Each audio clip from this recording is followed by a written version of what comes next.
The girl suddenly realized that there was a big boy standing beside her parents. The sight made her freeze in her tracks. It must have been her mother's idea. She made the sofa into a bed and asked the boy to stay the night.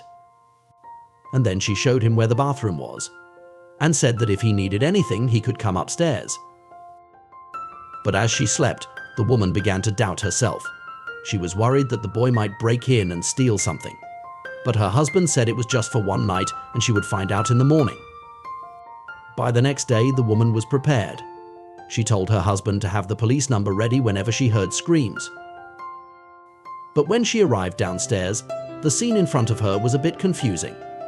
The sofa was neatly folded with bed sheets and duvet covers, and all of the room's belongings were intact.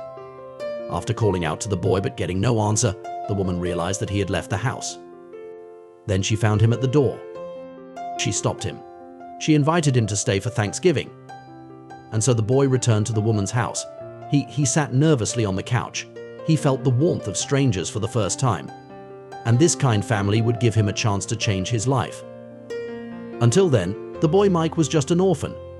His father was nowhere to be found. His mother had a bad habit.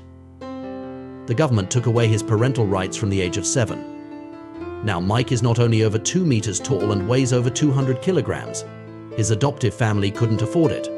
So in order to get rid of him, his adoptive father had to turn to this religious school. But it was this extraordinary body that surprised the athletic trainer. But the head of the school took exception to Mike's profile. They didn't believe he could be a good student at the school, and he was listed as having an IQ of 80 and a 0.6th grade point on his entrance exam. Teachers understood that the coach was only interested in the boy's athleticism.